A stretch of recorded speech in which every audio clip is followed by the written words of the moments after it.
حكاية قديس وشهيد. النهارده قصتنا هنتكلم عن حياة أبونا بشوي كامل. أبونا بشوي كامل اتولد في دمنهور يوم 6 ديسمبر 1931. كان اسمه سامي كامل، وبعد كده قررت الأسرة إن هم يروحوا يعيشوا في الإسكندرية، وراحت الأسرة وعاشت في اسكندرية. وكان من صغره جدا محب لربنا ودايما في الكنيسة ومواظب جدا على الصلاة والصوم، مع إن كان في الوقت السن الصغير وكان شاطر جدا في دراسته. كبر في نشاط الخدمة وكان محبوب جدا من الشعب، وكمان كان بيخدم بنشاط جدا لدرجة انه خلوه امين عام الخدمة وهو كان سنه صغير. وبعديها قرر ان هو ياخد الاطفال بتوع مدارس الاحد ويروح يزور سيدنا البابا كرولوس. ولما راح لسيدنا البابا كرولوس فسيدنا حط ايده على راسه وقال له هتبقى يا سامي ابونا. قال له ازاي ده انا مش متزوج؟ قال له لا هتبقى ابونا وربنا هيبعت العروسة. وفي الوقت ده كانت في تسوني انجيل ما كانتش متزوجة، وكانت برضو عايزة تعيش حياة البتولية. وابونا بشوي كامل كان من صغره حابب حياة الخلوة، وكان نفسه ان هو يبقى راهب. ما كملش الموضوع لان لما قرر يبقى راهب كان باباه تعبان جدا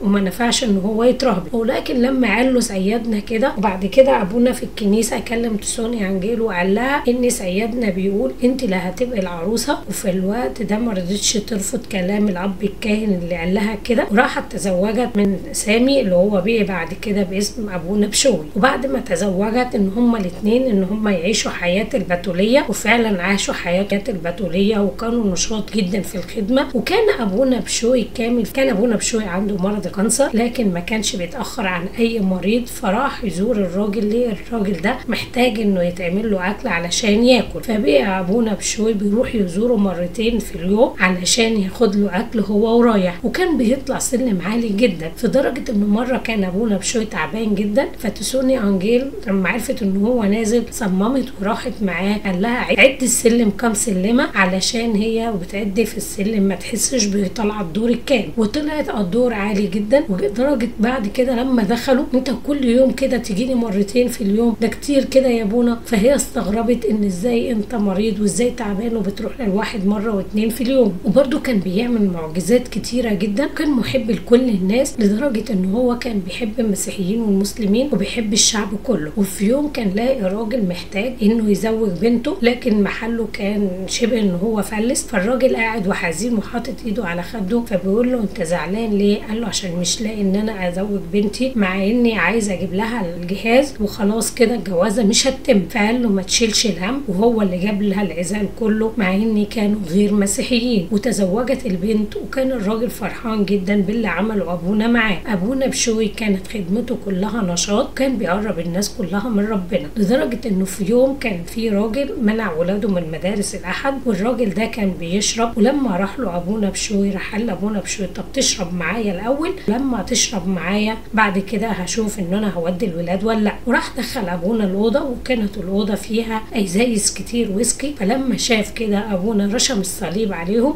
فلما جه الراجل يشرب ليه انه طعمها بقي طعم جاز، فاستغرب قوي الراجل وتاب ورجع لربنا وبطل حتى ان هو يشرب سيجاره. وده ابونا بشوي كامل، ودي حياته وخدمته. كان دايما بيدور على الخروف الضال ويجي يرجعه.